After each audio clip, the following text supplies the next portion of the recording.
dapat i-consider din nila yung safety nila as well as yung constitutional right din ng mga taong ina-arrest nila. Wala or violence to be committed. Tayo naman, Sige na po, tama na po.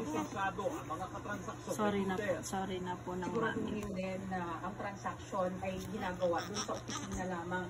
Lang lisensyadong agency, huwag sila makikipag-transact sa labas ng opisina at yung mga online transaction din ay dinidiscourage. Si Mami. I-report na sa bantay bata. ABS, yan yun. Ano?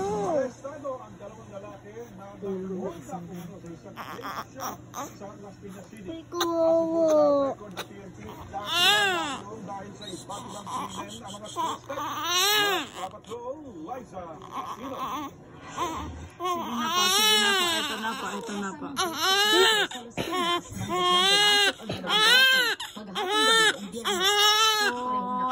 At nagtanggap muna na bibili ng vape ang isa sa kanila. Lumapit sa staff ang lalaki na naka-brown na hoodie at tinutukan siya ng baril at patalim. Hindi na nakapalag ang biktima habang sinisimot ng mga suspect ang pera, mga gadget at maging ang motorsiklo ng staff.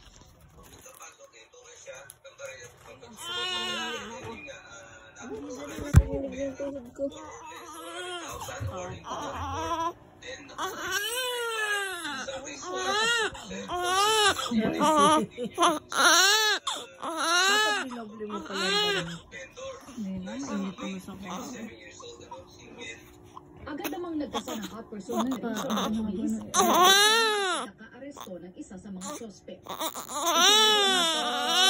saan niya tinago ang mga nakaw na gamit at doon na aresto ang kanyang kasabot.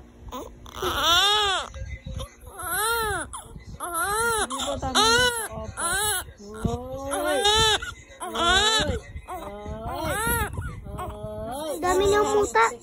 Mamaya, cellphone at relo ng biktima pero hindi na nabawi ang pera at iPad. Nakumpis ka rin sa dalawa isang kalibre 38 na baril. Ayon sa pulis, dati nang nakulong dahil sa iba't ibang krimen ang mga suspect. Ang pagdadrama po.